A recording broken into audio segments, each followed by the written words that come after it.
You are not your thoughts. You are not your fears. But what if your mind convinced you otherwise? What if your consciousness, the very thing that defines your reality, became your greatest enemy? Today, we're diving into the fascinating, sometimes terrifying, and deeply personal world of consciousness, how it shapes our mental health, our emotions, and even our identity. Consciousness has been messing with people's heads for centuries, literally. Philosophers, psychologists, and neuroscientists have all tried to crack the code of what it actually is, and the best they've come up with is, well, it's complicated.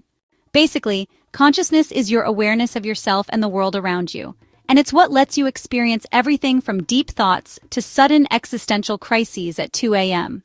William James, the so-called father of American psychology, called it a stream. Though, let's be real, for some of us it feels more like a chaotic tsunami of overthinking. But here's where it gets interesting. Consciousness isn't just some passive observer. It plays a huge role in mental health, sometimes for better, sometimes not so much. Depression, for example, hijacks your awareness and turns it into a non-stop loop of self-doubt, while anxiety cranks everything up to high alert, making even the sound of your own heartbeat feel like a threat. And then there's schizophrenia, where consciousness throws reality completely out the window. But it's not all bad news. Self-awareness, a key part of consciousness, helps us regulate emotions, build resilience, and stop ourselves from sending that 3 a.m. text to an ex. When this self-awareness gets disrupted, like in dissociative identity disorder, it can completely alter a person's perception of who they are. And if you're wondering where all of this happens in the brain, the answer is everywhere. Neuroscience has mapped out a whole network of brain regions, from the prefrontal cortex to the thalamus, that work together to generate consciousness.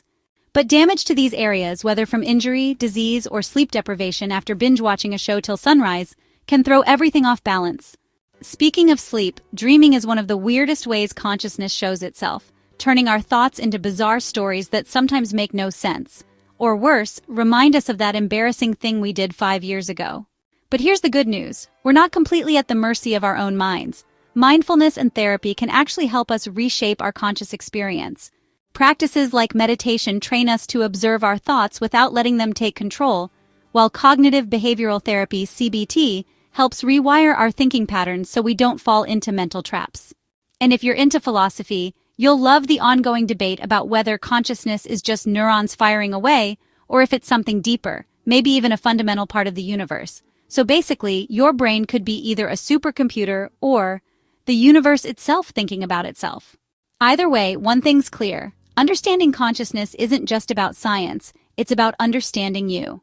I'll leave you to discuss in the comments. Do you think consciousness is just biology, or is there something more to it? You can support us by subscribing if you haven't already. Take care of yourselves, take care of your loved ones, and I'll catch you soon in another video.